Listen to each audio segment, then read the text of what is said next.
அதை மிஞ்சின ஆராதனை இந்த எதுவுமே இல்லை. ஹல்லேலூயா, ஹல்லேலூயா. பரலோக பிதாவே ஸ்தோத்திரம், ஸ்தோத்திரம், ஸ்தோத்திரம், ஸ்தோத்திரம். ஒவ்வொருவருடைய தூக்கத்தின் ஆவிகள் இயேசுவின் நாமத்தினால் எரிக்கப்படட்டும். பரிசுத்த ஆவியானவர் இறங்கிவார். ஹல்லேலூயா, ஸ்தோத்திரம் ஆண்டவர்.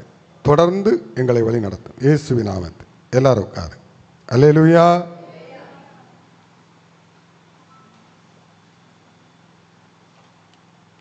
இனி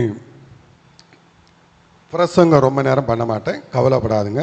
ஏன்னா ஒரு குறிக்கப்பட்ட நேரம் உங்களுக்கு ஒரு ஆலோசனை சொல்லி டைம் ஆயிடுச்சு. அதனால் கொஞ்சம் சீக்கிரமாக தான் முடிப்பேன். அது கர்த்தர் நமக்கு கொடுக்குற வார்த்தை எவ்வளவோ அதுவாக இருக்கட்டும். எல்லாரும் மத்தேயு எழுதின சுவிசேஷம் தெரிஞ்ச வசனம்தான். தேவன் நமக்கு அதை ஆசீர்வாதமாக கொடுக்கணும். மத்தேயு 6:27. மத்தேயு 6:27. கவலைப்படுகிறதுனாலே, எல்லாரும் அந்த வசனத்தை எடுங்க.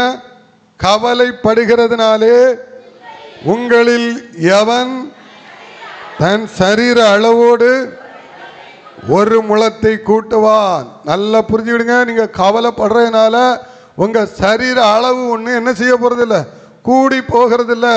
அப்படிங்கிறத கர்த்தராகிய இயேசு கிறிஸ்து இந்த பூமியில மனிதனாய் இருக்கும்போது அவர் நமக்கு உபதேசம் பண்ணுகிற வார்த்தை இந்த வார்த்தை. வாசிங்க தொடர்ந்து. அடுத்தது, உடைக்காகவும், நல்லா புரிஞ்சுக்கிடுங்க, ட்ரெஸ்ஸுக்காக, துணிக்காக நீங்கள் கவலைப்படுகிறது என்ன? காட்டு புஷ்பங்கள் எப்படி வளருகிறது என்று கவனித்து பாருங்கள், அவைகள் உழைக்கிறதும் இல்லை. நல்லா புரிஞ்சுக்கிடுங்க சோம்பேறிகளே, இந்த வசனத்தை தப்பா புரிஞ்சுக்கிட கூடாது. புரியுதா? ஆண்டவர் சொல்லி இருக்கிறார்ல, உழைக்க கூடாது. ஆமா, இடுக்கில கையை வச்சுக்கிட்டு இப்படியே கடந்துக்கிடணும் அப்படின்லாம் இந்த வசனம் கிடையாது. ஒரு உவமையை சொல்லுகிறார். அல்லேலூயா, புரியுதா? அதனால வசனத்தை எடுத்து வச்சு அதுக்கு நீங்களாட்டு ஒரு வியாக்கியானம் பண்ணிடாதுங்க. சோத்திரம். தொடர்ந்து வாசிங்க. என்றாலும் சாலமோன் முதலாய் தன் சர்வ மகிமையிலும் அவைகளில் ஒன்றை போலாயிலும் உடுத்தி இருக்கவில்லை என்று உங்களுக்கு சொல்லுகிறேன். நல்லா புரிஞ்சுக்கிடுங்க. சாலமோன் கூட அப்படிப்பட்ட ஒரு ட்ரெஸ்ஸை போடலையா? கர்த்தர் சொல்றாரு. அவ்வளவு ஒரு இது அர்த்தம் என்னவென்றால், இந்த ட்ரெஸ் தேவனால் நமக்கு கொடுக்கப்படக்கூடிய ஒரு ஆவிக்குரிய ட்ரெஸ். அல்லேலூயா. இது உலக பிரகாரமான ட்ரெஸ் அல்ல. நீ உலக பிரகாரமான ஒரு ஆடைக்காக நீ கவலைப்பட்டுக்கிட்டு நீங்க உட்கார்ந்து இருக்காதுங்க. ஞாயிற்றுக்கிழமைனாலே இன்னைக்கு பரபரப்பு தான், அப்படிதானே? மக்கள் எல்லாம் இப்போ மக்கள் பேஷன் ஷோ நடத்துற இடம் எதுன்னு கேட்டீங்கன்னா சர்ச்சு. அப்படிதானே? நான் நம்ம சர்ச்சை சொல்லல. இங்க நீங்க யாரும் அப்படி என்ன செய்யல. ஆமா, ஜன்னலும் கதவும் வச்சுட்டு வரல. அதற்காக கர்த்தரை நான் மகிமைப்படுத்துகிறேன். அல்லேலூயா. நீங்க பல இடங்கள்ல நீங்க போய் பார்த்தீங்கன்னா இந்த இந்த இந்த கிறிஸ்துமஸ் பண்டிகை வரும் பார்த்தீங்களா? நான் கேள்விப்பட்டேன் சில சர்ச்சுகளில் புடவை எடுக்கிறதுல பெண்களுக்கு போட்டியா 25,000, 50,000, 30,000, 40,000 அப்படி எடுப்பாங்களாம். சரி, எடுத்துட்டு போகட்டும். கடைசியில் செத்தா அந்த புடவை எடுக்கிறதுக்கு மறுபடியும் அந்த பொம்பளைலாம் வருவா. அல்லேலூயா. நீங்க நல்லா புரிஞ்சுக்கிடுங்க. நீங்க எதுக்கு ஆசைப்படுறீங்களோ அதிகமா நீங்க இது பண்றீங்கன்னா உங்க மைண்டெல்லாம் உலக பிரகாரமான இந்த மாதிரிப்பட்ட காரியங்கள், ஆடை உடை காரியம், இதற்காக நீ கவலைப்படாத. வாசிங்க தொடர்ந்து. அற்ப விசுவாசிகளே, என்ன சொல்றாரு பாருங்க. அற்ப விசுவாசிகளே, இன்றைக்கு இருந்து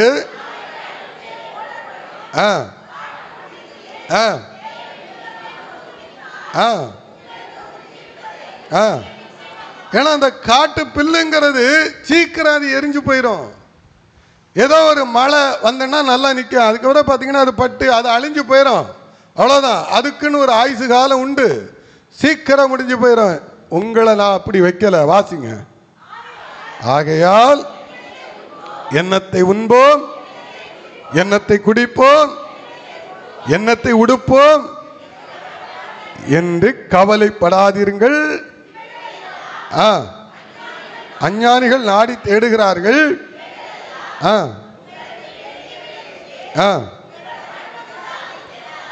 இப்ப புரியுதா? நம்ம கவலை எல்லாம் இன்னைக்கு எதுல இருக்கிறது? நம்ம போடுற ட்ரெஸ்ல இருக்கிறது, நம்ம சாப்பிடுற சாப்பாடுல இருக்கிறது. நம்முடைய வாழ்க்கையில கவலைங்கிறது கர்த்தரை குறித்த கவலை நமக்கு ஒண்ணும் கிடையாது. இப்போ என் ஆவி, என் ஆத்மா, என் சரீரம் பாவத்தினால செத்துக்கிட்டே இருக்கிறங்கிற கவலையெல்லாம் நம்ம விட்டுறோம். அந்த கவலை இல்லை. ஆனா ஒரு கவலை இருக்கிறது.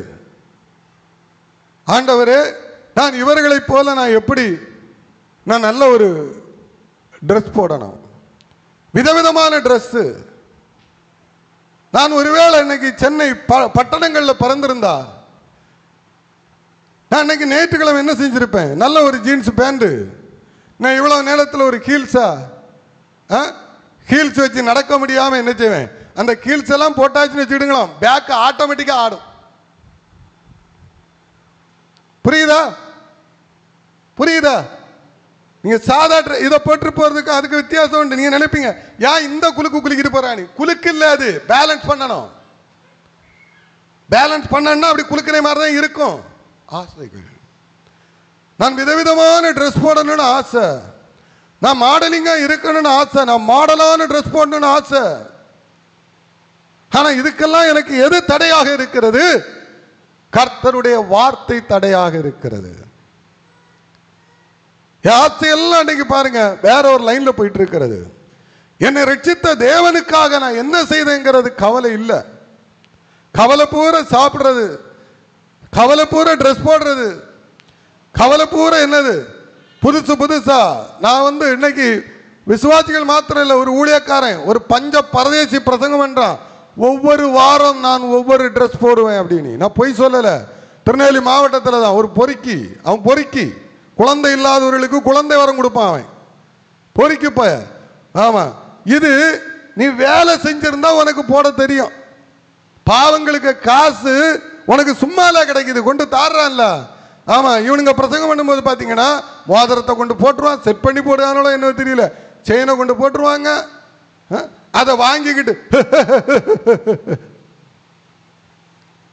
பண்ணி பண்ணி பண்ணிகள் பண்ணிகள் தானும் கெட்டு தன் சபையும் கெடுத்து இந்த பிரசங்கத்தை கேட்கிற ஜனங்களையும் கெடுத்து பரிசுத்தமான உண்மையும் சத்தியமான கிறிஸ்தவத்தை இவர்கள் இன்னைக்கு இன்னொரு லைன்ல இன்னைக்கு என்ன செய்யறாங்க? கொண்டு போயிட்டு இருக்கிறாங்க. நான் அவர்களையும் நான் சொல்றேன்.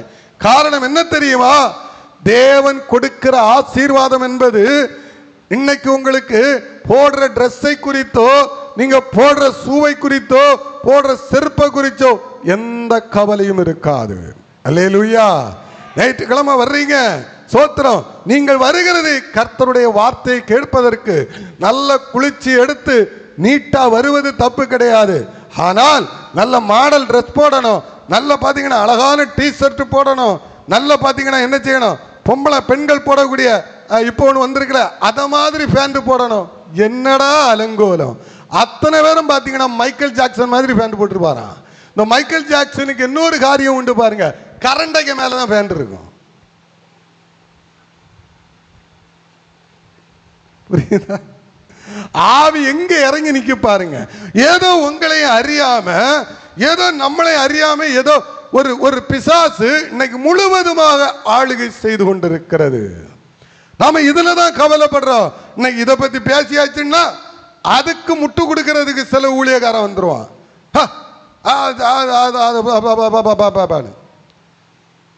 நான் நிறைய மனவேதனையில சொல்றேன், விபச்சாரம் பண்றத முட்டு கொடுக்கறதுக்கு ஒரு கூட்டம் இருக்கு, கொள்ளையடிக்கிறத அது ஊழியக்காரன். எப்பா ஊழியக்காரன் அப்படி செய்ய மாட்டான். அல்லேலூயா. ஒரு கர்த்தருடைய மனிதன் அவன் யாரையும் வஞ்சிக்க மாட்டான், அவன் யாரையும் ஏமாற்ற மாட்டான், அவன் பலிபீடத்தில் பொய் பேச மாட்டான். அவன் பைபிள்ல இருக்கிற பைபிளை அப்படியே எடுத்து அவன் சொல்லிட்டு போயிடணும்.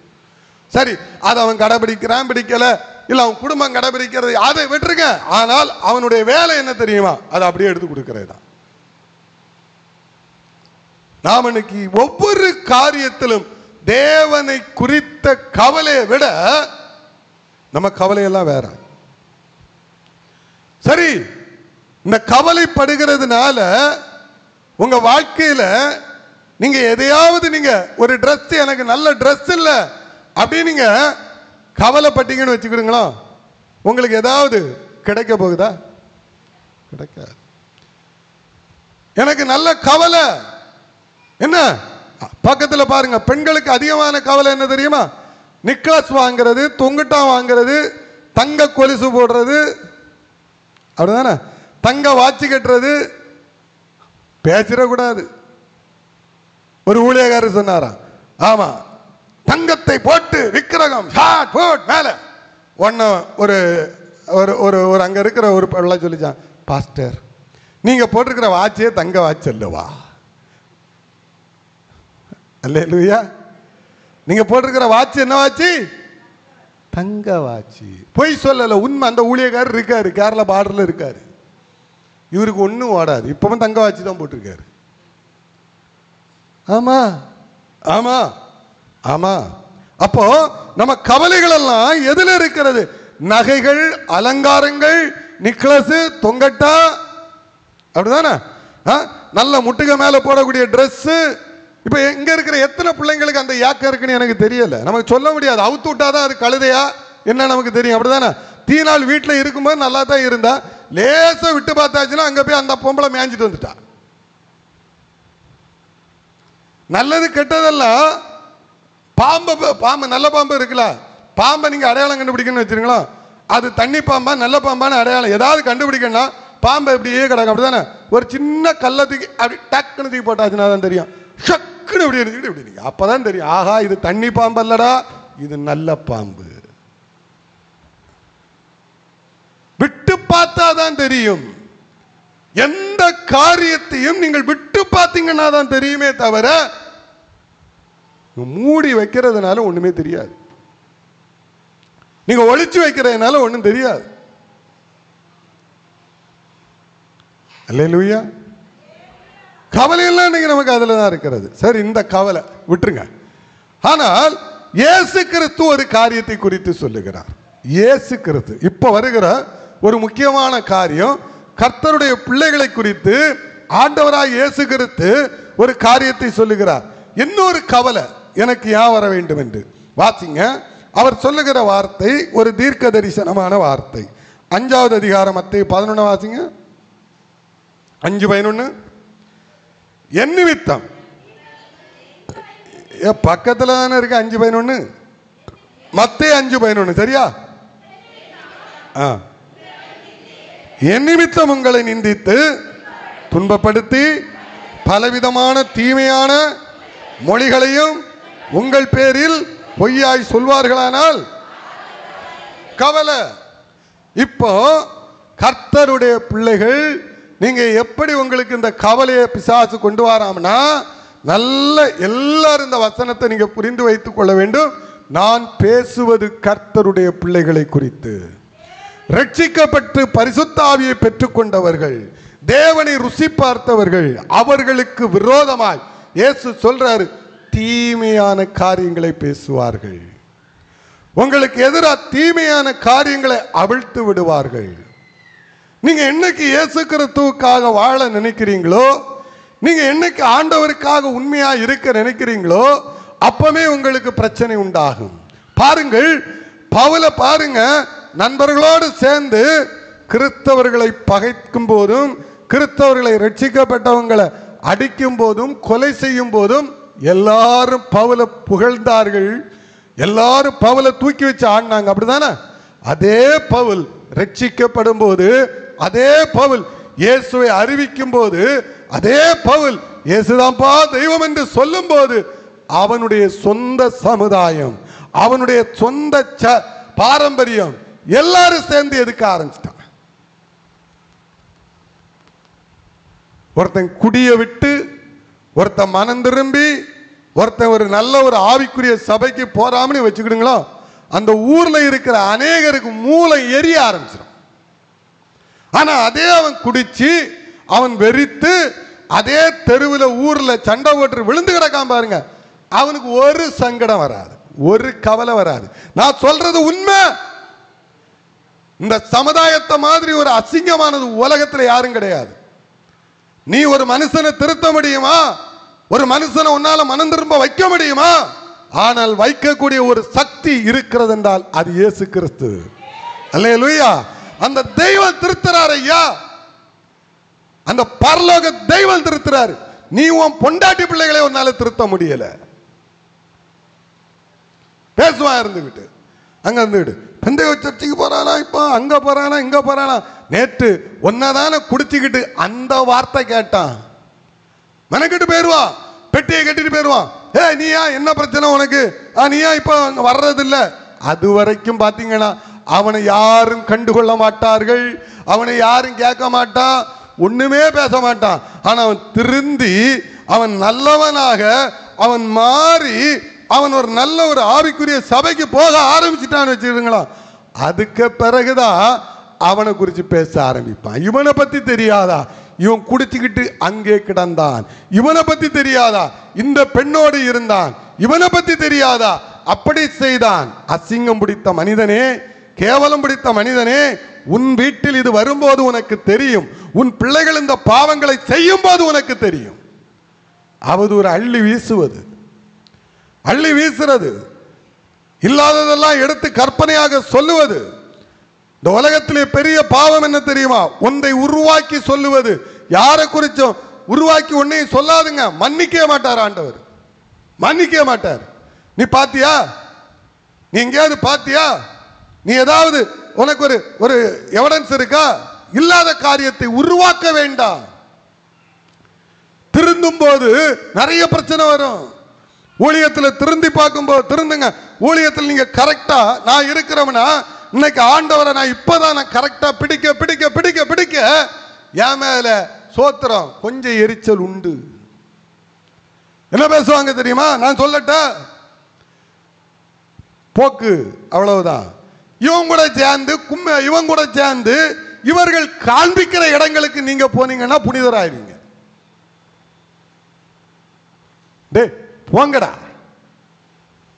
நான் இயேசு கிறிஸ்து எனக்காக ரத்தத்தை சிந்தினார். நான் கொஞ்ச நாள் நான் கொஞ்சம் கோமாவில் இருந்துட்டேன், அதனால நான் இழந்தது நிறைய. நான் இப்பதான் மறுபடியும் இயேசு இயேசு இயேசு இயேசு இயேசுவை பார்த்துக்கிட்டே இருக்கிறேன். எனக்கு தெரியும் இன்றைக்கு இருக்கிற கிறிஸ்தவம் தோமாவளி கிறிஸ்தவம் இல்லைன்னு எனக்கு நல்லா தெரியும். இப்ப இருக்கிற கிறிஸ்தவம் கள்ள கிறிஸ்தவம் என்று எனக்கு நல்லா தெரியும். இப்ப இருக்கிற இயேசு நாம சபைகள் கள்ள சபை என்று எனக்கு நல்லா தெரியும். எல்லா சபையும் எல்லா ஊழியங்களும் அல்ல, நல்ல நல்ல பரிசுத்தவான்களும் நல்ல நல்ல ஊழியங்களும் இன்னைக்கும் இருக்கிறது. தோமா வழியில வந்த ஊழியங்கள் இன்னைக்கு நிறைய நல்ல பரிசுத்தவான்கள் இருக்கிறார்கள், நான் அதை சொல்லல. ஆனால் போலிகள் அதிகம். நீங்க மனம் திரும்பும் போது, நீங்க ஆண்டவருக்குள்ள வரும்போது, நீங்க எல்லாவற்றையும் விட்டு நீங்க ஒதுங்கி ஒதுங்கி ஒதுங்கி இயேசு போதும் போதும்னு வரும்போதுதான் உங்க மேல சேட்டவாரி வீசுவான். உங்களை என்னெல்லாம் பொய்யா பேசணுமே பேசுவாங்க. அது வரைக்கும் உங்களை வாழ்த்துனவன் என்ன செய்வான் தெரியுமா? கேவலமா பேசுவான். உங்ககிட்ட இருந்து நன்மை பெற்றவங்க, உங்ககிட்ட இருந்து வாங்கி சாப்பிட்டவன் எல்லாரும் உங்களை பேசுவான். சாதாரணமா பேசிட்டு போயிடுவான். பேசாதுங்க, நீங்க பேசிடாதுங்க. ஒருத்தவங்களை பேசுறான், பேசட்டும். நிச்சயமாக சொல்றேன், நான் சபிக்கவில்லை. இல்லாத பொல்லாத காரியங்களை உருவாக்கி பேசுவது என்பது பாவம். நானும் அப்படிதான். எனக்கு நான் என்ன செய்யக்கூடாது, எனக்கு ஒருவேளை உங்களை பிடிக்கலையா, நான் உடனே என்ன செய்வேன், நீங்கள் பிசாசினால் சபிக்கப்பட்டிருக்கிறீர்கள் நான் சொல்லக்கூடாது. நான் உண்மையைத்தான் சொல்லணும். நான் இன்னைக்கும் சொல்றேன், நான் பார்க்கிறவைகளைத்தான் சொல்லுவேன். தேவன் எனக்கு காண்பிக்கிறவைகளை சொல்லுவேன், நிறைய சொல்ல மாட்டேன். அல்லேலூயா. இல்லாத புள்ள சொல்ல மாட்டேன். எனக்கு பிடிக்கலையா உடனே என்ன செய்ய மாட்டேன், நீ பிசாசு, நீ சாத்தான், நீ குட்டி சாத்தான், நீ அப்படி அப்படி நான் சொல்லவே மாட்டேன்.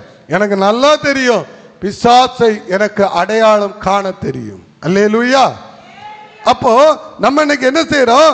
சர்வசாதாரணமா இன்னைக்கு பாருங்க, இந்த ஊர் உலகத்துல நான் பாருங்க, மனிதர்கள் மேல் சேற்றை அள்ளி வீசுவதற்கு அநேகர் இருக்கிறாங்க. இதை நினைச்சு கவலைப்படுறதுனால ஏதாவது பிரயோஜனம் உண்டா? ஏதாவது இருக்கா? அரசியல்வாதி, ஒரு அரசியல்வாதி பேட்டி கொடுத்தான். ஆமா, உங்களை காரி துப்பலாம் என்ன செய்வீங்கன்னு தொடச்சிட்டு அடுத்த இடத்துல போய் உட்காந்துருவேன். என்ன செய்வேன்? தொடச்சிட்டு நம்ம ஊருக்காரன் தான். அல்லேலூயா. ஆச்சரியமா இருந்தது. பரவாயில்ல. ஆனால் நமக்கு இந்த சூழ்நிலைகள் வரும். அவனை காரி துப்பக்கூடியவன் இல்லை, அவன் காரி எவ்வளவு துப்புனாலும் ஆசிட்ட ஊத்தினாலும் அது அது அது வேற. ஆனால் நீங்களும் நானும் அப்படி அல்ல, கர்த்தருடைய பிள்ளைகள். உங்களை ஒருவன் அப்படி துப்புகிறான் என்றால் அவர்கள் கர்த்தருக்கு கணக்கு கொடுக்கணும். அவன் துப்புறான், அவன் என்ன தூசிக்கிறான், இல்ல ஒரு ஊழியக்காரன் என்ன தூசிக்கிட்டே இருக்கிறான். இப்ப நான் இருக்கிறவங்களை தூசிக்கிட்டே இருக்கிறேன். நீங்க கர்த்தருடைய பிள்ளைகள் என்றால் நல்லா புரிஞ்சுக்கிடுங்க, உங்களுக்கு எந்த கேடும் வராது. அல்லேலூயா. நீங்கள் தேவனுடைய நீதியை தவறுகிறீர்கள் என்றால் தான் அது உண்மையாக இருக்கும். சும்மா நான் ஒரு தூசிக்கிறேன், உங்களை சரியில்லை, அவன் ஒண்ணுக்கு ஆகாது அப்படின்னா என் மாம்சத்துல நான் கோபத்தில் பேசிக்கிட்டே இருக்குன்னு வச்சுக்கிடுங்க, இதனால ஒன்றும் கிடையாது. இது நான் தான் நரகத்துக்கு போவேனே தவிர அந்த குடும்ப நரகத்துக்கு போகாது, பாதிக்கப்பட்டவன் போக மாட்டான். பேசுவாங்க. ஆண்டவர் சொல்றாரு பாருங்க, உங்களுக்கு பல தீமையான மொழிகள்ல உங்களை என்ன செய்வாங்க? பேசுவாங்க. இல்லாத பாவத்தெல்லாம் நீங்க செய்ததா சொல்லுவாங்க, நீங்க செய்யாததெல்லாம் உங்களுக்கு எதிராக உருவாக்குவாங்க. ஏன் நம்ம ஊழியத்தை குறித்து என்னெல்லாம் சொன்னாங்க வந்து பாருங்க, எங்க சபையில என்ன நடக்குன்னு. எவன் குடும்பத்தை எவன் தாலி அர்த்தம் வந்து பாருங்க, பார்த்தா தானே தெரியும். அப்படிதானே? பெனிங்கிற பார்ட்டி எத்தனை பேருக்கு தாலி அர்த்தம், எத்தனை குடும்பத்தை கெடுத்து வச்சிருக்கிறான், எத்தனை குடும்பத்தை ஏமாத்தி காசு பிடிங்கி அவங்கள நடுத்தருவில் விட்டுட்டா. சோத்திரம், ஒருத்தரை கூட விட்டுருக்க மாட்டேன். சோத்திரம் சொல்ல முடியாது, கர்த்தர் அறிவார். அல்லேலூயா. யாரையும் நான் நடுத்தருவில் விட்டது கிடையாது. அல்லேலூயா. ஸ்தோத்திரம். ஒருவேளை அப்படி என்ன யாராவது ஒருத்தன் சொல்லுவான் என்றால் நிச்சயமாக சொல்லுகிறேன், அவன் ஒரு நல்ல ஒரு தகப்பனுக்கு, அதாவது நான் சொல்றது ஏசப்பாக்கு பிறந்த பிள்ளை அவன் இருக்க மாட்டான். அல்லேலூயா. ஸ்தோத்திரம். காரணம் என்னவென்றால் நாம் யாரையும் அப்படி செய்யக்கூடிய சபையோ ஊழியமோ இது அல்ல. இது மற்றவர்களுக்கு நன்மை செய்கிற ஊழியம், தீங்கு செய்கிற ஊழியம் கிடையாது. கவலை, நிறைய விஷயங்களை குறித்து கவலைப்படுவோம். அப்படிதானே? இந்த கவலையெல்லாம் என்ன செஞ்சிருங்க, விட்டுருங்க. பேசுறவன் பேசத்தான் செய்வான். என்ன நீங்க அவனுக்கு நீங்க இது பண்ணாலும் அவன் பேசிக்கிட்டே இருப்பான், சாகிற வரைக்கும் பேசுவான். ஏன் தெரியுமா? நீங்க எப்பொழுது அவனுக்குள்ளாக இருக்கிற பாவத்துக்கும் அவனுக்குள்ளாக இருக்கிற ஆவிக்கும் நீங்க உடன்படலையோ உங்களை அவன் எதுக்க ஆரம்பிச்சிருவான். அல்லேலூயா. நீங்க அவனுக்கு உடன்படணும். அவன் செய்யற பாவத்துக்கு, அவன் செய்யற அநியாயத்துக்கு, அவன் செய்யற அக்கிரமத்துக்கெல்லாம் நீங்க உடன்படணும். பட்டீங்கன்னா உங்களை நல்லவன்னு சொல்லுவான். நீங்க பாருங்க, மாறி பாருங்க. நீங்க ஒரு மனுஷனோட நடக்கிறீங்க, இல்ல நீங்க ஏதோ ஒரு காரியங்களோடு நீங்க ஒன்றிச்சு போறீங்க, அவர்களை விட்டு நீங்க கொஞ்சம் விலகி பாருங்க, அவன் தான் உங்களுக்கு ஆப்பு வைப்பான், வேற யாரும் வைக்க மாட்டான். நீங்க 10 வருஷம் கூட நடந்தா, 5 வருஷம் கூட நடந்தா, அவன் தான் உங்களுக்கு ஆப்பு வைப்பான். அவன் தான் உங்களை குறித்து தப்பு தப்பா போய் சொல்லுவான். அவன் தான் உங்களை வேதனைப்படுத்திக்கிட்டே இருப்பான். அதெல்லாம் குறித்து கவலைப்பட்டோம்னா இன்னைக்கு நீங்களும் நானும் கர்த்தருக்குள்ளாக நிற்க முடியாது. வாசிக்கலாம் இன்னொரு வசனம். சோத்திரம். அப்போஸ்தலனாகிய பவுலுடைய வாழ்க்கையில் நடந்த ஒரு சம்பவத்தை பாருங்க. 28வது அதிகாரத்தை எடுங்க. சோத்திரம். இந்த கவலையில இன்னொரு விதத்தை நான் சொல்லி கொடுக்கிறேன். 28ல் 4வது வசனத்தை வாசிங்க. 4 தானே? விஷப்பூச்சி அவன் கையிலே தொங்குகிறதை அந்நியராகிய அந்த இவர் கண்டபோது, இந்த மனுஷன் கொலைபாதகன், இதற்கு சந்தேகம் இல்லை, இவன் சமுத்திரத்துக்கு தப்பி வந்தும் பலியானது இவனை பிழைக்க ஒட்டவில்லை என்று அவர்களுக்குள்ளே சொல்லிக் கொண்டார்களாம். இவன் செய்த பாவம் தான் இவன் பிள்ளைகளுக்கு இந்த பிரச்சனை. இவன் செய்த அநியாயம் தான் அவன் பிள்ளைகள் பாவம் செய்கிறாங்க சொல்லுவாங்க. பார்த்துருக்கிறீங்களா? அல்லேலூயா, ஸ்தோத்திரம். என்கிட்ட கேட்டீங்கன்னா இன்னைக்கு கெட்டவனுக்கு பிள்ளைகள்லாம் நல்லா இருக்கு. ஆமா, நல்லவர்களுடைய பிள்ளைகள் எல்லாம் இன்னைக்கு நாசமா போய் கிடக்குது. இங்க நீங்க சர்ச்சைக்கு வர்றீங்க அப்படித்தானே? ரட்சிக்கப்பட்டு ஆண்டவருக்குள்ள ஏதோ ஓரளவுக்காவது உண்மையா இருக்கிறீங்க. உங்க பிள்ளைகள்லாம் எப்படி இருக்கிறாங்க? எப்படி இருக்கிறாங்க? சூப்பரா இருக்காங்களா? எத்தனை பிள்ளைகள் எந்த முடுக்கில் ஒழிச்சிருக்குன்னு உங்களுக்கு தெரியுமா? தெரியாது. எத்தனை பிள்ளைகள் பொய் சொல்லிக்கிட்டு தியேட்டருக்கு போகணும் நமக்கு தெரியுமா? தெரியாது. நான் சும்மா தான் சொல்றேன், இருந்தா ஓகே, இல்லைன்னா இல்லை. எத்தனை பிள்ளைகள் சோத்திரம் பீச்சா சுத்ததுன்னு உங்களுக்கு தெரியுமா? தெரியுமா? ஆணும் பெண்ணும் சேர்த்து தான் சொல்றேன். அல்லேலூயா. ஆமா, நீங்க என்ன கேமராவை வச்சு விட்டுருக்கிறீங்க பார்க்கறதுக்கு? ட்ரெஸ்ஸில் இல்லை. அல்லேலூயா. நீங்க நல்லா புரிஞ்சுக்கிடுங்க. அப்போ நம்ம சில நேரம் நினைப்போம், நான் நல்லவன் தானே, என் பிள்ளைகள்லாம் இப்படி இருக்கிறது, பேசட்டும். அல்லேலூயா, பேசட்டும். சில நேரம் பார்த்தீங்கன்னா கர்த்தர் சில காரியங்களை நமக்கு அனுமதிப்பார்.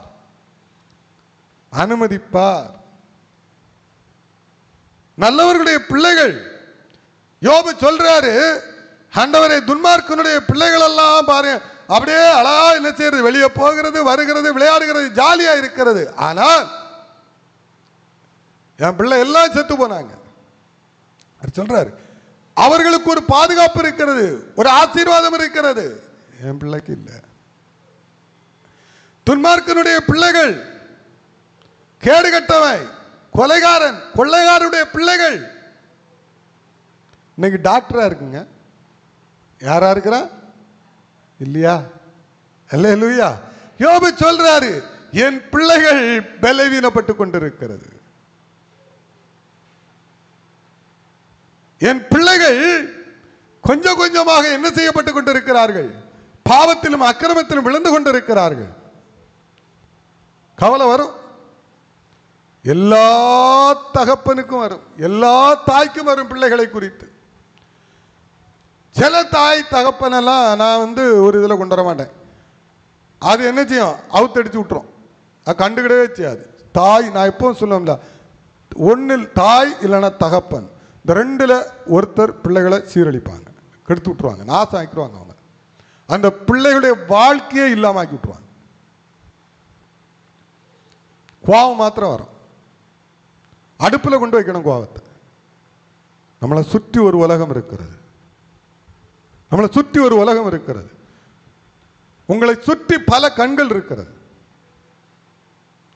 ஒரு கண்ணில் நீங்க தப்பிட்டீங்கன்னா இன்னொரு கண்ணில் நீங்க மாட்டுவீங்க. கவலை, எல்லா காரியத்தை குறித்தும் கவலை. பாம்பு கடிச்சிட்டு இவன் கொலை பாதகன் அல்லவா? பாருங்க, கொஞ்ச நேரத்துக்கு முன்னாடி பலத்த அற்புதங்களை செய்கிறாரு. அந்த அற்புதங்களை இவங்க வாங்கி கொள்ளுகிறார்கள், ஆசீர்வாதத்தை வாங்கிக்கிறாங்க. கொஞ்சம் முன்னாடி தான் தேவ மனிதன் மாதிரி பார்க்கிறாங்க. அந்த தீவுக்கு பேரு பாத்தீங்கன்னா மெலித்தா என்று அறிந்தோம். என்ன தீவு? மெலித்தா. 1வது வசனத்தில் இருக்கிறது. புகழ்றா, உங்களை புகழ்வாங்க. சில நேரம் நல்ல புகழ்வாங்க. மயங்கிறாருங்க, மயங்கிறாருங்க. வருகிற எலியா நீங்க தான், வருகிற எலிஷா நீங்க தான், வருகிற பேதுரு நீங்க தான். ஊழியக்காரங்கள்ட்ட சொல்லுவாங்க, ஆமா அடுத்த பவுல் நீ தான். விளங்கும், அப்பவே நினைச்சிட வேண்டியதான், நாசமா போச்சு. அடுத்த யோவான் நீதான், அடுத்த எலியா நீதான். எலியாவுக்கு பீட்டைக்கு போக முடியுமா நம்ம எல்லாம்? ஆனா எனக்கு இதுல ஒரு கோமாளித்தனம் என்ன தெரியுமா? இதையும் சில ஊழியக்காரன் நம்புவான். அப்படியா? நானா எலியா? நீ எலி புழுக்க. ஏய், வாம்பெல்லாம் உனக்கு தெரியாதா ஐயா? என்னட்டெல்லாம் எலியா கிளியான்னு சொல்லிடாதுங்க, ஒன்னே போடுவேன், ஓடிருங்க. புரியுதா உங்களுக்கு? எலியா நீங்க தான் பயங்கரமான ஆளாச்ச. நான் ஒன்னு சொல்றேன், நல்லா புரிஞ்சுக்கிடுங்க. ஒரு எலியா தான் இருக்க முடியும். அல்லேலூயா. இப்ப கேப்பீங்க, யோவான் ஸ்நானன்கிற ஒரு எலியா வந்தாரு, அந்த எலியா வேற, இந்த எலியாவின் ஆவி வேற. அல்லேலூயா. அந்த எலியா சேலஞ்ச் பண்ணி அடிச்சு நொறுக்க வந்த எலியா, இந்த எலியா சேலஞ்ச் பண்ணி இயேசுக்குள்ள கொண்டு போய் இரத்த சாட்சியா மரிக்க வந்த எலியா. ரெண்டு எலியாவும் வேற வேற, ரெண்டு ஆவியும் வேற வேற. அல்லேலூயா, ஸ்தோத்திரம்.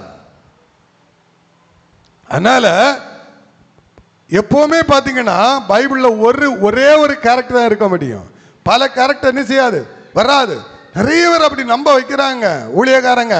சில இடங்கள்ல பாத்தீங்கன்னா சில பொம்பளைங்க உண்டு, தப்பா நினைக்காதுங்க, அவங்க அந்த ஊழியக்காரனை புகழ்ந்து புகழ்ந்து புகழ்ந்து பாத்தீங்கன்னா சோத்திரம் அப்படி அந்த மாதிரி புகழ்ந்து தள்ளிடுவாங்க. பாஸ்டர், என் வாழ்க்கையில இந்த மாதிரி ஒரு ஆவிக்குரிய சத்தியத்தை கேட்கவே இல்லை அப்படி. புரியுதா? அப்பவே நினைச்சிருங்க, சுவாலி முடிஞ்சு.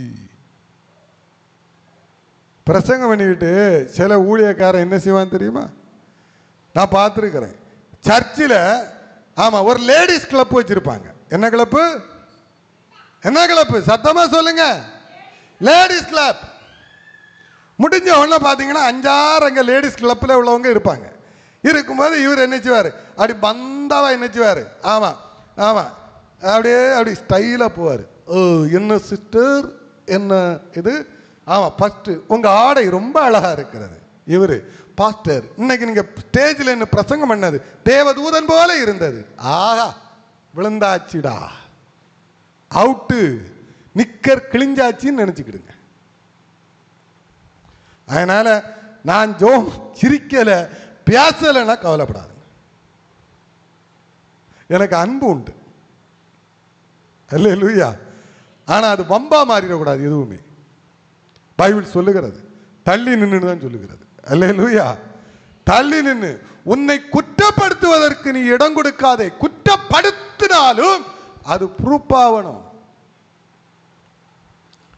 நீ போய் பொம்பளை கிட்ட குணஞ்சு குணஞ்சு பேசுறது, கூட்டம் முடிஞ்சவன என்ன செய்யறது, பொம்பளையில வீட்டுக்குள்ள ஏற்றி வச்சுக்கிட்டு என்ன செய்யறது, நல்ல கடலை போட்டுக்கிட்டு கடைசியில் சொல்லுவான், தொடர்பு இருக்குன்னு சொல்லத்தான் செய்வான். நீ ஊழியக்காரன், நீ கர்த்தருடைய மனுஷன், நீ தேவ மனிதன். உன்னை பார்க்கிற 1000 பேரு எப்படா குற்றம் கண்டுபிடிக்கலாம், எதை செய்யலாம் என்று தான் பார்ப்பான். இல்ல நாங்க ஒன்னும் செய்யல, தனி ரூம்ல ஆவியில தான் நிறைஞ்சுக்கிட்டு இருந்தேன், நம்ப மாட்டான். நம்ப மாட்டான். ஏன் மாப்பிள்ளையை கூட்டு வச்சு ஆவியில நிறைய வேண்டியதானு கேட்பான். கேட்பானா கேட்க மாட்டானா? ராத்திரி 12 மணிக்கு என்ன வீட்டில் போய் இருந்த ஆவியில நிறைவது? குடும்பங்களா இருக்கும்போது ஆவியில நிறைய மாட்டாங்க. தனி ஜபம். பொய் சொல்லலைங்க, நிறைய போதகர்கள் இன்னைக்கு விழுந்து போகிறது இந்த லேடிஸ் கிளப்பால தான். எல்லா சர்ச்சிலையும் ஒரு லேடிஸ் கிளப் உண்டு பாருங்க. ஆமா, இந்த சர்ச்சில் எல்லாம் எனக்கு ரொம்ப சந்தோஷம், அந்த கிளப்பே இல்லை. அல்லேலூயா, சோத்தரா. ரெண்டாவது, நான் யாருக்கிட்டே என் பிரசங்கம் எப்படி இருந்துன்னு அபிப்பிராயமே கேட்க மாட்டேன். வீட்டில் மாத்திரம் தான் கேட்பேன். கொஞ்சம் ஓவர் டோஸ் போட்டுட்டனோ அப்படிம்பேன், கொஞ்சம் மிஞ்சி பேசிட்டனோ வீட்டில் தான் கேட்பேன். ஆமாம், ஏதோ இந்த உப்பு சப்பு இல்லாமல் நெஞ்சு விட்டேன், பேசிவிட்டனோ அப்படின்னு சொல்லி அங்கே மாத்திரம் தான் கேட்பேன். ஏன்னா எனக்குன்னு ஒரு பொண்டாட்டி இருக்கிறா, அவட்ட கேட்கறதுல தப்பு கிடையாது. அல்லேலூயா. அடுத்தவன் பொண்டாட்டிட்ட போய் கேட்கறது தான் தப்பு. சொல்லலாம், உங்க வார்த்தை எனக்கு குத்தி நான் மனம் திரும்புறேன்னு சொல்றது தப்பு கிடையாது. அல்லேலூயா. நீங்க ஒரு ஊழியக்காரங்கிட்ட அன்னைக்கு பேசின பிரசங்கம் எனக்குரியது, அது எனக்குரியது, கர்த்தர் என்னோடு பேசினார், என் குடும்பத்தோடு பேசினாரு. ஆமா, நான் உணர்வடைந்தேன். என் வாழ்க்கையில இவ்வளவு நாளும் நான் இதெல்லாம் சத்தியம் நினைச்சுக்கிட்டு இருந்தேன். இந்த நீங்க பேசும்போது தான் எனக்கு தெரிந்தது, சோத்திரம், இதெல்லாம் சத்தியம் அல்ல, இவைகளெல்லாம் பொய், தேசக்கருத்து சொல்ற இது மாத்திரம் தான் உண்மை அப்படின்னு சொல்ல ஆரம்பிச்சிருங்க. இப்ப புரியுதா? அல்லேலூயா, சோத்திரம். ஆனா ஒண்ணு, லேடிஸ மாத்திரம் பிடிச்சான் ஒரு ஊழியக்காரன், அவன் வளருவான். ஏன்னா மாப்பிள்ளைக்கு தெரியாம நகையை கொடுப்பா, மாப்பிள்ளைக்கு தெரியாம கெட்டு கெட்டா பணத்தை கொடுப்பா. எத்தனை பேர் வாழ்ந்துகிட்டு இருக்கான்னு தெரியுமா? அல்லேலூயா. பொய்யா உண்மையா நான் பேசுறேன் இல்லை, ஏன் பொய் இல்லைங்க, உண்மையை பேசிக்கிட்டு இருக்கிறேன். பல இடங்கள்ல பெண்கள் ஊழியத்தை ஆட்டி படைத்து கொண்டிருக்கிறார்கள். பல பாஸ்டர்களை ஆட்டி படைக்கிறது எசபேலினுடைய ஆவிகள். அந்த எசபேல் என்ன சொன்னாலோ அதை அப்படியே கேட்பான். அந்த எசபேல் கட்டளை கொடுக்கிறதுக்கு அவங்க நடுங்குறாங்க. நான் அவங்ககிட்ட ஒண்ணு சொல்றேன், நீங்க என்ன காணிக்க தந்தாலும் சரி, பொம்பளையா இருந்தாலும் சரி ஆம்பளையா இருந்தாலும் சரி, சோத்திரம் உங்க நகை எல்லாத்தையும் என்கிட்ட கொண்டு தந்துக்கிட்டு நீ சொல்றதை கேட்கணும்னு மாத்திரம் தந்தீங்கன்னா காரி மூஞ்சில துப்பி போடுவேன். கேட்க மாட்டேன், நான் கேட்க மாட்டேன். திமிரு பிடிச்சவனா ஆமா திமிரு பிடிச்சவன், அடங்காதவனா அடங்காதவன், அப்படியே வச்சுக்கிடுவோம்.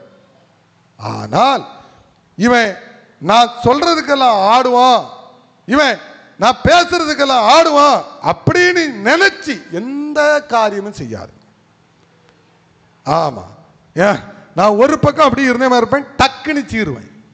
எனக்கு பிடிக்கலன்னா சீருவேன், கோவம் வரும் எனக்கு. நம்ம என்ன சொல்லுவோம், நான் அவருக்கு என்னெல்லாம் செய்தேன் அப்படி சொல்லுவோமா சொல்ல மாட்டோமா? அல்லேலூயா. அதனால தான் என் குணத்தை உங்ககிட்ட சொல்லிடுறேன், சோத்திரம்.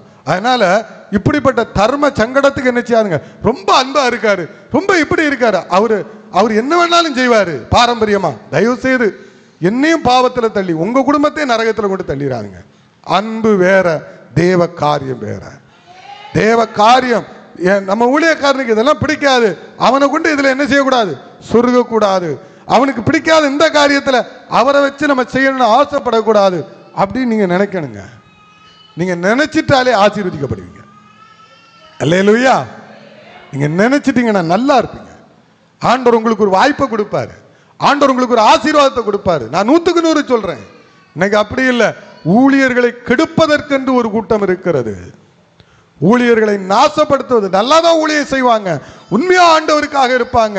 ஆனால் இந்த மாதிரி சென்டிமெண்ட்ல அன்புகளை மாட்டி அவங்க என்னெல்லாம் பாரம்பரியமா சொல்றாங்களோ அதெல்லாம் கொஞ்சம் கொஞ்சமா கேட்டு கேட்டு கேட்டு நம்ம இதை செய்யலாம், நம்ம அதை செய்யலாம், நம்ம அப்படி செய்யலாம், இப்படி செய்யலாம்னு சொல்லி கேட்டு கேட்டு கேட்டு கேட்டு ஒரு கட்டத்துல கேட்டின் மகனா போக ஆரம்பிச்சிட்டாங்க. நான் கேட்டின் மகனா போக விரும்பல, நல்ல ஊழியக்காரனா போக விரும்பல, நல்ல மனுஷனா போக விரும்புறேன். எனக்கெல்லாம் அப்படிதான், நல்ல மனிதனாக வாழ வேண்டும். அப்போ நாம் இன்னைக்கு பார்க்கிறோம், இயேசு கிறிஸ்துவினுடைய ஊழியத்தில் நீங்க பார்க்கும்போது அவரை குறை சொன்னாங்க. இயேசுவை புகழ்ந்ததை விட அவரை குறை சொன்னவர்கள் நிறைய. பிசாசின் தலைவன் என்று சொன்னார்களா? என் சாத்தானுக்கு தலைவன், இவன் பிசாசை கொண்டு பிசாசுகளை துரத்துகிறான்னு சொன்னாங்க. இவன் வேசியின் மகன் என்று சொன்னார்கள், இவன் போஜன பிரியன் என்று சொன்னார்கள். காலம் வந்தது, அதே ஜனங்கள் சொன்னார்கள். ஏன், யாரு சிலுவையில் அடிப்பதற்கு கட்டளை கொடுத்தாலோ அவன் சொன்னான் இவர் தேவகுமாரன் என்று, இவர் தேவகுமாரன் என்று. இங்க பாருங்க, பவுலுக்கு கடிபட்ட உடனே எல்லாரும் பார்க்கிறாங்க, இப்போ உடம்பெல்லாம் என்ன ஆக போகுது, நீல கலர்ல ஆக போகுது. என்ன கொஞ்ச நேரத்தில் இவன் என்ன செய்ய போறான், நுரத்தள்ளி சாக போறான். எல்லாரும் காத்துக்கிட்டு இருக்கிறாங்க. நல்லா புரிஞ்சுக்கிடுங்க, நீங்கள் ஆசீர்வதிக்கப்பட தேவனோடு நீங்க இருக்க இருக்க இருக்க இருக்க இருக்க உங்களை சுத்தி சுத்தி கல்ல தூக்கி எறிவான். நீங்க திருந்தி கர்த்தருக்குள்ள வரும்போதுதான், தெருவில் போகக்கூடிய நாய் இருக்கு பாத்தீங்களா, இந்த நாயும் தெருநாய், இந்த தெருநாய்க்கு தெரியும் இது திருந்தியாச்சு, இவன் இனி சண்டைக்கு வர மாட்டான், இவன் நம்ம கிட்ட பிரச்சனை பண்ண மாட்டான். அந்த நாய்களுக்கு நல்லா தெரியும். இந்த உலகத்துல பாருங்க, பிரச்சனை பண்ணக்கூடியவன்ட்ட பிரச்சனைக்கு போக மாட்டான் நிறைய பேர், சிலர் போவான். ஆனா நல்ல பாவப்பட்டவன்ட்ட தான் போய் என்ன செய்வான், இந்த நாய் கவுட்டை தூக்கிட்டீங்க பாத்தீங்களா, அந்த மாதிரி போய் நிற்பான். நாய் மனிதர்கள். பலம் உள்ளவன்ட்ட போக மாட்டான், அதிகாரம் உள்ளவங்கிட்ட போக மாட்டான், வருவான். நீங்க ஆண்டவருக்குள்ள திருந்தி வாழ வாழ வாழ இந்த மாதிரி உங்களை என்ன செய்யும், பல நாய்கள் உங்களை கவுறதுக்கு ரெடியா இருக்கும். பொறாம அவனுக்கு தாங்க முடியாது, எரிச்சல் அவனுக்கு தாங்க முடியாது. எப்படி திருந்தலாம், எப்படி நல்லாயிட்டான, நாம நினைச்சு பார்க்கலையே, நாசமா போகலாம் நினைச்சோம். இப்ப மனைவி பிள்ளைகள் குடும்பமா கர்த்தரை தேடி போறாங்களா? இல்ல இந்த குடும்பம் அழிஞ்சு போகலாம் நான் நினைச்சோம். அவனுக்கு தாங்க முடியாத எரிச்சல், தாங்க முடியாத வேதனை, அதை எப்படி தீர்க்கிறதுக்குன்னு தெரியாது. அவதூறுகளை அள்ளி வீசுவான். உங்க வீட்டில் ஒரு பிரச்சனை வந்தாச்சுன்னா சொல்லு, பரியாசம் பண்ணுவான். இங்க அதான் நடந்தது. விஷப்பாம்பு கடிச்சிட்டுங்க. இந்த விஷப்பாம்பு யாருக்கு தெரியுமா? மனிதர்கள். மனிதர்கள். உங்க குடும்பத்தில் இருக்கவங்க, ஒருவேளை உங்க மனைவியா இருக்கலாம், இல்ல உங்க புருஷனா இருக்கலாம், உங்க பிள்ளைகளா கூட இருக்கலாம். உங்க உறவினர்களே சில நேரம் விஷப்பாம்பா அப்படியே ஏறி நிற்பாங்க, கட்டிப்பாங்க. ஏன் தெரியுமா? நீங்க அழிந்து போக வேண்டும், நீங்க நாசமா போனோம். சாத்தான் பாம்பு ரூபத்தில் வந்து நிற்பான், மனுஷன் வழியா தான் வருவான். எப்போதுமே பிசாசு அவன் அவன் ஒரு ஆயுதத்தை எடுத்து நேரடியாக வரமாட்டான். நீங்க நல்லா புரிஞ்சுக்கிடுங்க. உங்களை அழிக்கணும்னு ஒரு திட்டத்தை அவன் போடுறாவனா, அவன் எடுத்து பயன்படுத்துகிற ஆயுதம் உங்களை சுற்றி இருக்கிற கூட்டம், உங்களுக்கு நன்றாக தெரிந்தவர்கள். உங்களை ஒண்ணுமே தெரியாதவனை குறித்து உங்களுக்கு ஒண்ணுமே இல்லை பாருங்க. உங்க சொந்தம், உங்க சாதி, உங்க உறவு, உங்க குடும்பம், அவன் தான் ஆப்பு வைப்பான். அவன் தான் உங்களுக்கு எதிரா தாங்க முடியாது எரிச்சல். மனிதர்கள் பொல்லாதவர்கள், பொல்லாத துஷ்ட மனிதர்கள் இன்னைக்கு உலகத்தில் நிறைய இருக்கிறான். விதைக்காதுங்க, பொறாமைப்படாத, அடுத்தவர்களை குறித்து அவதூறு பேசாத. தேவன் ஒவ்வொன்றையும் நியாயத்தில் கொண்டு வருவார். அல்லேலூயா. ஒரு வீட்டில் ஒரு இழவு நடந்துட்டு, ஒரு மரணம் நடந்துட்டு சந்தோஷப்படாத, மகிழ்ச்சி அடையாத. மனவேதனை அந்த 4 சாவு எனக்கு ஒரு மாதிரி ஆயிட்டு பாருங்க. ரொம்ப சங்கடம் ஆகி போச்சு. ஆண்டவரே இப்படி ஆகி போச்சு. சரி, ஏதோ அவர்கள் அறியாதவர்கள், அவர்கள் அறிந்த தெய்வத்துக்கு என்ன செய்தார்கள்? ஒரு பக்தியில ஒன்று கொண்டு போயிட்டாங்க. நான் சொல்றது புரியுதா? அல்லேலூயா. நான் இதை என்னுடைய மனசாட்சி தான், இது என்னுடைய மனசாட்சி. போயிட்டாங்க. இதை வச்சு இன்னைக்கு எவன்லாம் பேசுவான்னு தெரியல. ஹோ, விக்கிரகத்துக்கு கொண்டு போனார்கள், ஆண்டவர் அடித்தார், இவரை கிழிக்கிற ஆண்டவர். பேசக்கூடாது, பேசக்கூடாது. தகுதி அல்ல, கிருபையின் காலத்தில் வாழ்ந்து கொண்டிருக்கிறோம். தேவன் ஒவ்வொரு ஆத்துமாக்களையும் விரும்புகிறவராயிருக்கிறார். அல்லேலூயா. தேருக்கு வந்துட்டு செத்துட்டான், அது செத்துட்டான், சாகிறவன் எல்லாம் பாருங்க ஐயா, பக்திமான் நல்லவன் தான் சாகுவான். கொண்டு போன 4 பேரும் கேடு கட்டவனா இருப்பான்னு நினைக்கிறீங்க? இல்ல, பக்தி, அந்த பக்தி வெறியில அவன் கொண்டு போவான். எங்க ஊர்ல நான் பார்த்திருக்கிறேன், சப்பரம் தூக்குறவங்க எல்லாம் சிலரை பார்த்திருக்கிறேன். இது புண்ணாகி நிற்கும், புண்ணாகி நிற்ப. ஒருத்தனையும் காணல, செத்து போயிட்டாங்க நிறைய பேர். இப்ப டயர் ஆக்கிட்டாங்க, புண்ணா இருக்கும். ஒரு பக்தி, ஏதாவது எனக்கு ஒரு நன்மை நடந்துராதா? அதான் பவுல் சொன்னார், அறியாத தேவன் நீ அவங்களுக்கு புரியவை, சபிக்காத. தேவன் அடித்தார், தேவன் அவர்களை கொலை செய்தார் சொல்லாத. ஆப்பிரிக்கா தேசத்தில் போய் பாருங்க, எத்தனை ஆலயங்கள்ல கும்ப மேளாவில் 4 பேர் செத்துட்டாங்கன்னா இவர் சொல்லிடுவார், கர்த்தர் ஜெபத்தை கேட்டார். எத்தனை ஊழியக்கார ஆக்சிடென்ட்ல சாகுறான். நான் பாதிக்கப்படுகிறவர்கள் அப்பாவிகள், நன்றாக புரிந்து கொள்ளுங்கள். விஐபிகள் யாரும் பாதிக்கப்படவில்லை. ஆப்பிரிக்கா தேசத்தில் இத மாதிரி ஆலயத்தில் ஆராதித்துக் கொண்டிருக்கும் போதே உள்ள வந்து டப்பு டப்பு டப்பு டப்பு அடிச்சுட்டு போயிறான். 70, 80, 200, 100 மாசந்தோறும் சாவு நடந்துகிட்டு இருக்கு. தெரியுமா உங்களுக்கு? யார் சபித்தார்கள் இவர்களை? கண்ணை திறந்து பார் கிறிஸ்தவா. மைக்கு கிடைச்சதுக்காக என்ன செய்யாத, கண்டதையும் பேசாதுங்க, கண்டதையும் என்ன செய்யாத பேசி சபிக்காதுங்க, புற மார்க்கத்தை கேவலமா பேசாதுங்க. தகுதி இல்லை. தேவன் நியாயத்தில் உன்னை கொண்டு வருவார். சாகரவன்ல அப்பாவி, ஏழை, கஞ்சிக்கு வழி இல்லாதவன். கொல்றது கர்த்தர் அல்ல, பிசாசு. தேவன் கொல்ல மாட்டார். ஆண்டவர் ஏழை எளியவர்களை கொலை செய்யறது அவருக்கு வேலை இல்ல. சாத்தானுடைய வேலை தான் கொலை செய்கிறது, சாத்தானுடைய வேலை தான் இதெல்லாம் செய்கிறது. அது எந்த மதமா இருந்தாலும் சரி, அவனுக்கு தேவை ரத்தம், ரத்தம், மனித ரத்தம். ஒரு கூட்டம் கூடுது, அந்த மனுஷ ரத்தம் அதுக்கு தேவை. என்ன சொல்லுவீங்க? ஒரு பகுதி இருக்கிறது, 50,000 பேர் கூடக்கூடிய இடம், இடிஞ்சு விழுந்து 2 பேர் செத்தாங்க. என்ன சொல்றீங்க? கர்த்தர் அடித்தார் என்று சொல்ல முடியுமா? தேவன், நம்முடைய தேவன் கொலை செய்கிற தேவன் அல்ல, உயிர் கொடுக்கிற தேவனுங்க. இயேசுவை தப்பு தப்பா காட்டி கொடுக்கிறோம், இயேசுவை தப்பு தப்பா சொல்லி கொடுத்துக்கிட்டு இருக்கிறோம். தப்பு தப்பு தப்பு. இயேசு நல்லவர். அல்லேலூயா. அவர் யாரையும் டைரக்டா எதுவும் செய்ய மாட்டாரு. இப்ப நீங்களும் நானும் பாதிக்கப்படுறேன்னா தேவன் அல்ல, பிசாசு தான் நம்மளை கொண்டு ஏதாவது பண்ணும். யோபுடைய காரியத்தில் பாருங்க, ஆண்டவரா இது பண்ணாரு? இல்ல, ஒன்னும் செய்யல. ஆகாப்புடைய காரியத்தில் பாருங்க, ஆண்டவரா வந்து ஆகாப்புக்கு இது பண்ணாரு? இல்ல. ஒரு ஆவி போகிறது, அது சொல்றது ஏன்னா ஆவிக்கு தெரியும் எப்ப நீர் பரிசுத்தவன், ஏன்னா அதுக்கு வேலை அதான்.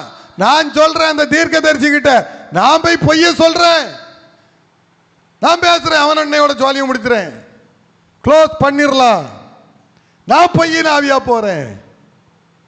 சரிப்பா, ஆண்டவர் ஒன்னும் செய்ய மாட்டாருங்க. யாராவது செத்துட்டான் இது பண்ணிட்டான், ஆண்டவர் கொண்டு போட்டார் என்று சொல்ல வேண்டாம். இப்ப நீங்க சொல்லுவீங்க, ஒருத்தன் மகிமையோடு பிரசங்கம் பண்ணும் போது அவன் புழுபுழுத்து செத்தான் அல்லவா, ஆண்டவர் அவனை அடித்தார் அல்லவா? இல்லைங்க, தூதன் அவனை அடித்தான். அல்லேலூயா. கர்த்தர் அடிச்சா உலகம் தாங்குமா? உலகம் தாங்குமா? அவர் ஒரு அடி அடிச்சாருன்னா தாங்காது, தாங்காது. வேதம் சொல்லுகிறது, நாசின் சுவாசத்தினால் கடைசி நாட்களில் இந்த பூமி அவர் என்ன செய்வாராம்? சாத்தான தன்னுடைய நாசின் சுவாசத்தில் அழிக்கிற ஒரு தெய்வம்.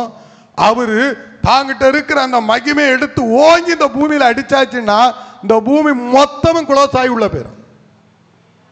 அல்லேலூயா, அல்லேலூயா. அதனால தான் பல இடங்கள்ல பாத்தீங்கன்னா சாந்தப்படுத்துவதற்காக ஜெபம் பண்ண ஆரம்பித்தார்கள். அல்லேலூயா. இஸ்ரவேல் ஜனங்கள் மத்தியில வாத இறங்கி நின்னு, கர்த்தர் இறங்கி நிக்கல. யார் இறங்கி நிக்கிறா? வாத. பாவம் செஞ்சீங்கன்னா ஆட்டோமேட்டிக்கா அது இறங்கி வந்துடும், அக்கிரமம் செஞ்சீங்கன்னா ஆட்டோமேட்டிக்கா அது இறங்கி வந்துடும். அது இறங்கி வந்து நிற்கும் போது ஆண்டவரை கூல் பண்ணுவதற்காக, ஆண்டவரை அமைதிப்படுத்துவதற்காக தூப கலசத்தோடு ஓடுற ஆசாரியன் போய் என்ன செய்தான் தெரியுமா? தேவனை ப்ளீஸ் பண்ணுவதற்காக கண்ணீர் விட்டு ஜெபித்தார்கள். அதுதான் ஆபிரகாம் செய்தார். 5 நீதிமான் இருக்கிறார், ஆண்டவரே சொல்லும். அங்க ஆண்டவரா போய் அடிச்சாரு? இல்லை. அல்லேலூயா, சோத்திரம். தேவன் அடித்தார், உலகம் தாங்காது. தேவன் உன்னை அடிக்கிறதுக்கு நம்ம என்ன அவ்வளவு பெரிய ஆளா? புரியுதா உங்களுக்கு? சிலவங்க சொல்லுவாங்க, ஆமா இப்ப இருக்கிறேன், நான் இங்க இருக்கிறேன், இங்க தப்பா நினைக்காங்க, ஆமா மு.க. ஸ்டாலினுக்கு எனக்கு பயங்கர பிரச்சனை, நான் அப்படி சொல்றேன். என்னடா பிரச்சனை? அவர் உன்னை பார்த்ததும் கிடையாது, பேச யாருன்னே தெரியாது. புரியுதா நான் சொல்றது? அவர் நினைச்சாச்சுன்னா ஒரு செகண்ட்ல நம்மளை பொறிச்சு புளிஞ்சு காயப்பட்டு போயிடலான்னு வச்சுக்கிடுங்களா. ஆனா நான் நினைக்கிறேன், நான் பெரிய ஒரு எதிரி மாதிரி. நான் எங்க ஊர்ல பார்த்துருக்கிறேன் பாருங்க, ஒண்ணுக்கு ஆகாது, தள்ளுகுழியா தான் இருப்பான். எப்படி தெரியுமா நடப்பான் சில நேரம்? அவனுக்கு நான் பார்த்ததை சொல்றேன், நமக்கு ஒரே அடியில செத்து போயிடுவான் அவன்.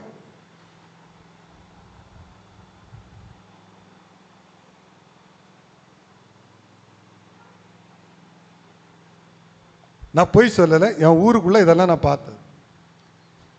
சிரிப்பு தான் வரும், சிரிப்பு தான் வரும். இந்த கையை நெஞ்செல்லாம் நிமித்திக்கிட்டு எப்படியா என்னன்னா, அதாவது பார்த்து யாரை பார்த்து நிமிக்கிறது? அவனுக்கு நல்ல தெரியும், அடிச்சா செத்து போயிடுவாங்க. புரியுதா நான் சொல்றது? அத உலகத்திலே இப்படி இருக்கு. சிலவங்க சொல்லுவாங்க, லேய் பொயிரு அடிச்சா செத்து போயிடுவாங்க, இவன் வள்ளு வள்ளு வள்ளுன்னு குலைப்பாங்க, டாப்னு ஒன்று கொடுப்பாங்க, டப்புன்னு கேட்க அந்த தண்ணியை தொளிச்சு கூட்டிட்டு போவாங்க. ஒரே அடி தான். தேவன் இயேசு நம்மை அடிக்க மாட்டார். சரியா? அல்லேலூயா. இனிமேல் ஆண்டவர் நம்மளை அடிச்சார், ஆண்டவர் அடிக்க மாட்டார். தூதர்கள் அடிக்கலாம், பிசாசு நம்மளை அடிக்கலாம், ஆண்டவர் ஒருவேளை அனுமதிச்சிருப்பார். அவருடைய கரம் டைரக்டா நம்ம மேல இறங்காது. அவருடைய கரம் நம்ம மேல இறங்கணும்னா அது நம்மை ஆசீர்வதிப்பதற்கு தான் இறங்கும். அல்லேலூயா. அழிப்பதற்கு அந்த பரிசுத்த கரம் என்ன செய்யாது? இறங்காது. அதனால ஏசப்பாவை குறித்து தப்பு தப்பா பிரசங்கங்கள் எல்லாம் தயவு செய்து விட்டுருவோம். எங்கேயாவது ஏதாவது ஒன்று நடந்துட்டுனா அது இயேசு செஞ்சாரு, ஆண்டவர் கோபத்தில் செஞ்சிட்டாரு, ஆமா அங்க இடி விழுந்துட்டு கோபுரம் ஆடிட்டு சோத்திரன். எத்தனை ஆலயங்கள் இடிந்து விழுந்திருக்கிறது என்று உனக்கு தெரியுமா? இதை அவன் ரிப்பீட்டு கேட்பானா? எத்தனை பேர் இன்னைக்கு சபைகளுக்கு போயிட்டு போகும்போது வீட்டில் போய் செத்துருக்காங்க, சபையில் செத்துருக்காங்க, ஊழியக்காரன் பிரசங்கம் பண்ணிக்கிட்டு இருக்கும்போது மேலையிலே செத்துருக்கா.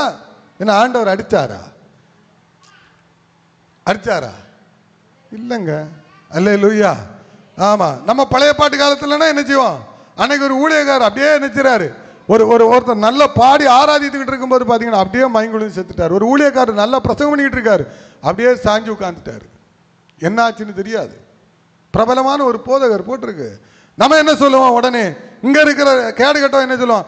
பழைய பாட்டு காலத்தில் ஒரு சங்கிலி ஆண்டவர் போட்டார்ல, அவன் பாவம் செஞ்சா மேல அடிச்சிட்டாரு. ஜெபம் பண்ணும்போது செத்து விழுறான் தெரியுமா உங்களுக்கு? ஜெபம் பண்ணும்போது கேட்டா சொல்லுவாங்க, ஜெபம் பண்ணிக்கிட்டே இருந்தாரு செத்து போயிட்டாரு. ஆண்டவர் அடிச்சாரா? அல்லேலூயா. சங்கிலியை போட்டா இழுத்திருந்து நாம் வாழ்கிற காலம் தேவனுடைய இரக்கங்கள் மிகுந்த காலம். அதனால தான் நானும் நீங்களும் இன்னைக்கு இந்த இடத்துல வந்து உட்கார்ந்துருக்கோம். அல்லேலூயா. இந்த இரக்கம். அதனால கவலைப்படாதுங்க. வாழ்க்கையில் நிறைய பிரச்சனை வரும், நிறைய சம்பவங்கள் உங்களுக்கு வரும். உங்க கூட இருக்கிறவனே உங்களுக்கு எதிராக திரும்புவான். இப்போ உங்க வீட்டில் உங்களுக்கு பாருங்க, இந்த ஏதோ ஒரு பழமொழி சொல்லுவாங்க, ஒரு ஊழியக்காரர் பார்த்தீங்கன்னா எப்போ பார்த்தாலும் மக்களை மிரட்டிக்கிட்டே இருப்பாராம். நான் அறிஞ்சது ஒரு விசுவாசி என்கிட்ட சொன்னது. ஆமாம், ஆனால் எப்போ பார்த்தாலும் மிரட்டிக்கிட்டு இருப்பார். அந்த நேரத்தில் பார்ப்பான், இவன் மழையிலே இதிலே நனைஞ்சு ஊரெல்லாம் என்ன இருக்கும், காய்ச்சல் இது வந்திருக்கும். அந்த நேரத்தில் அது ஏதோ ஒரு பழமொழி சொல்லுவாங்கல்ல, இது இந்த பனம்பழம் பழுத்து குருவி மேலே ஏறிந்து விழுந்த மாதிரி இவனுக்கு டக்குன்னு காய்ச்சல் வந்துடும். வந்த உடனே ஸ்டேஜில் நின்று நடந்து 2 மாதம் ஆயிருக்கும். என்ன பேசினவர்கள் இன்று காய்ச்சலில் ஓடிக்கொண்டிருக்கிறார்கள். உனக்கு இருக்கடாம் அவனே இப்படி இழுக்குது, உனக்கு இருக்கு. பேசாதுங்க. நான் பொய் சொல்லல, என்கிட்ட கேட்குறான், பதில் கேட்குறான். அந்த சர்ச்சில் இருந்த ஒரு தம்பி கேட்குறாரு, என்னண்ணே இதெல்லாம் அப்படின்னு, பைபிள் இதெல்லாம் எங்கண்ணே எழுதி வச்சிருக்கு அப்படின்னு. இயேசுவை பரியாசம் பண்ணாங்க, இயேசுவை அடிச்சாங்க, இயேசுடைய துணியை உரிந்தெடுத்தார்கள். பேசாம போயிட்டார். சம்பவம் வேற. நல்லா புரிஞ்சுக்கிடுங்க. ஒரு மனுஷன், கர்த்தருடைய மனுஷன் யாரையும் சபிக்க வேண்டிய அவசியம் கிடையாது. அல்லேலூயா, அல்லேலூயா. அவன் யாரையும் நாசமா போன்னு சொல்ல வேண்டிய அவசியம் கிடையாது. அது கர்த்தர் பார்த்து கொள்ளுவார். நடக்கிறது. காய்ச்சல் வந்துட்டா, மண்டகுத்து வந்துட்டா, என்ன பேசுனா காய்ச்சல் வந்து, என்ன பேசுனா மண்டகுத்து வந்து. நானும் 10 நாள் கிடந்தேன், 20 நாள் கிடக்கிறேன். இங்க நோய் இல்லாமல் யார் இருக்கிறீங்க? யாரா இருக்கிறீங்களா? வாழ்க்கை பூரா எனக்கு காய்ச்சல் வரல, பல்லு வலி வரல, தலைவலி வரல, அப்படி ஒரு ஆள் இருக்கிறீங்களா? அப்போ நீங்கள் செஞ்ச பாவம் ஏதாவது சாபமா? எல்லாம் வரும். கிருபையின் காலத்தில் எல்லாம் எல்லாருக்கும் ஒன்று போல தான் வரும். அல்லேலூயா. ஒன்று தேவை, மனம் திரும்பணும். மனம் திரும்பணும். தேவன் கை வைக்கிற விஷயம் வேற, அது தெரியும், கரெக்டாக தெரியும் நமக்கு. நீங்கள் கிளியராக கண்டுபிடிச்சிடலாம், இது கர்த்தர், அந்த தேவனுடைய பாரமான கரம், ஆசீர்வாதமான கரம் அது அல்ல, அது ஒரு பாரத்தின் கரம். அந்த பாரத்தின் கரத்தை கர்த்தர் அனுமதிச்சிருக்கிறாரு. எழும்புவோமா? கர்த்தருக்கு ஸ்தோத்திரம். ஹல்லேலூயா. அதனால கவலை என்பதை விட்டு விடுவோம். எதெல்லாம் நினைச்சு கவலைப்பட்டு வந்திருக்கிறீங்களோ விட்டுருங்க. எபிரேயர் 2வது அதிகாரம் 4வது வசனத்தை நீங்க வீட்டில் போய் வாசிங்க. எபிரேயர் 2:4, 1 பேதுரு 5:7 2 வசனத்தை குறித்து வச்சுக்கிடுங்க. எபிரேயர் 2:4, 1 பேதுரு 5:7. அல்லேலூயா. இந்த 2 வசனத்தை நான் ஏன் சொன்னோம்னா, ரட்சிப்பை குறித்து நீங்கள் கவலைப்பட வேண்டும். உங்கள் கவலையெல்லாம் கர்த்தர் மேல் என்ன செஞ்சிருங்க? வைத்து விடுங்கள். அந்த 2 வசனம் எபிரேயர் 2:4, 1 பேதுரு 5:7 இதை குறித்து வச்சு வீட்டில் போய் வாசிங்க. கர்த்தர் உங்களை ஆசீர்வதிப்பார். அல்லேலூயா. ஸ்தோத்திரம். தொடர்ந்து பாஸ்டர் அஜய் அவர்கள் ஜெயிப்பாங்க.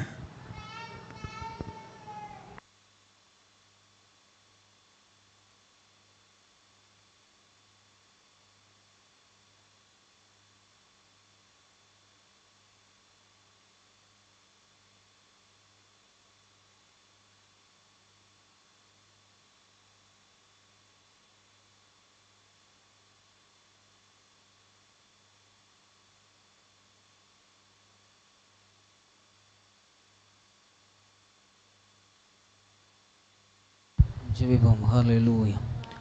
தாவே மை ஸ்தோத்திரம், ஸ்தோத்திரம், ஸ்தோத்திரம். ஆவியானவரே நாங்கள் மை ஸ்தோத்திரிக்கிறோம். அசைவாடுகிறவரே நாங்கள் மை ஸ்தோத்திரிக்கிறோம், ஸ்தோத்திரிக்கிறோம். இந்த நாதத்திலே முதலாவது ஞாயிற்றுக்கிழமையும் ஆண்டவரே எங்களை கூடிவரை செய்த தேவனே நாங்கள் மை ஸ்தோத்திரிக்கிறோம், ஸ்தோத்திரிக்கிறோம், ஸ்தோத்திரிக்கிறோம். இந்த வார்த்தையை நாங்கள் தியானித்தோம் ஆண்டவரே. கர்த்தாவே மை ஸ்தோத்திரம். ஹல்லேலூயா. இந்த புடமிடப்பட்ட வார்த்தையாக இருக்கிறபடியால் ஆண்டவரே நாங்கள் இன்றைக்கு விசுவாசிக்கிறோம். எங்கள் கவலைகள் எப்படிப்பட்டு இருக்கிறது என்று நம்மை யோசிப்பதற்கு ஆண்டவரே மக்கள் ஸ்தோத்திர. இந்த நாட்களில் ஒரு தருணத்தை தந்திருக்கிறபடியால் நாங்கள் உம்மை ஸ்தோத்திரிக்கிறோம் ஆண்டவரே. உம்மை ஸ்தோத்திரிக்கிறோம், உம்மை துதிக்கிறோம், உம்மை துதிக்கிறோம், உம்மை துதிக்கிறோம், உம்மை மகிமைப்படுத்துகிறோம் ஆண்டவரே. 1 பேதுரு 5:7 வாசிக்கிறபடி உங்களை கவலைகள் எல்லாம் அவை கிறிஸ்துவுக்குள் வைத்துக் கொள்ளுங்களை சென்றீர் ஆண்டவரே. இந்த நாட்களில் ஆவியான தேவன் இயேசுவை குறித்த உள்ள ஒரு பெரிதான கவலை எங்களுக்குள்ளே உண்டாகட்டும் ஆண்டவரே. அந்த நித்திய ராஜ்யத்துக்குள்ளே ஒரு கவலை எங்களுக்குள்ளே உண்டாகட்டும் ஆண்டவரே. உலகத்தை குறித்துள்ள கவலைகள் எங்களுக்கு வேண்டாம். இந்த உலகத்தில் இருக்கிற ஐஸ்வர்யங்கள் கவலை குறித்து எங்களுக்கு வேண்டாம். இந்த உலகத்தில் இருக்கிற ஆண்டவரே ஸ்தோத்திர இச்சைகளை குறித்துள்ள கவலைகள் எங்களுக்கு வேண்டாம் ஆண்டவரே. சபைக்கு வேண்டாம். என் தேவனே எமக்கு ஸ்தோத்திரம். இயேசுவை குறித்துள்ள கவலை அதிகமாய் பெருகும்படியாய், இயேசுவை குறித்து இன்னும் நெருங்கக்கூடிய கவலை எங்களுக்கு அதிகமாய் பெருகும்படியாய், அதை கிருபை எல்லாவருக்கும் ஆண்டவரே அந்த நாட்கள் தரும்படியாய் நாங்கள் ஜெபிக்கிறோம் ஆண்டவரே. அவை உலகத்தின் ஆவிகள் அவை ஸ்தோத்திரம் உலகத்தை மோசம் போக்குற எல்லா சபிக்கப்பட்ட ஆவியுடைய கிரிகள் எல்லாம் ஆண்டவரே ஸ்தோத்திரம் ஒவ்வொரு குடும்பத்தை விட்டு ஒவ்வொரு பிள்ளைகளை விட்டு இயேசுவின் நாமத்தில் மாறும்படியாக நாங்கள் ஜெபிக்கிறோம் ஆண்டவரை. அவை கிறிஸ்துவோடு நெருங்குவதற்கு, அவை கிறிஸ்துவோடு ஆண்டவர் அதிகமாய் நெருங்குவதற்கு இந்த காலங்களை பிரயோஜனப்படுத்திக் கொள்ள எல்லாவரையும் கர்த்தர் அபிஷேகம் பண்ணபடியாய் ஸ்தோத்திரம் ஆண்டவரை. அபிஷேகம் பண்ணுவீராக, அபிஷேகம் பண்ணுவீராக, அபிஷேகம் பண்ணுவீராக, அபிஷேகம் பண்ணுவீராக. அவை பரிசுத்த ஆவியானவர் யாவர் மேலும் இறங்கி அபிஷேகம் பண்ணுவீராக.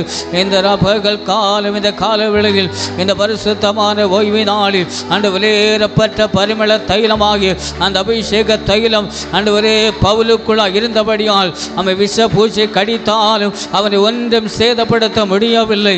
ஆவியான தேவனே ஸ்தோத்திரம் ஆண்டவர். அந்த அபிஷேகம் இந்த நாட்களில் எங்கள் மேல் இறங்கட்டும் ஐயா.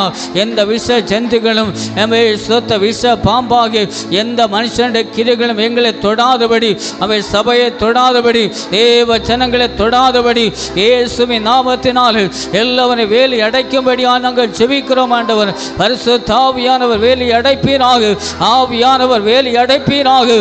அவை போராடுகிற எல்லா துஷ்ட பிசாசின் ஆவிகள் இயேசுவின் நாமத்தில் எரிக்கப்படுவதாக.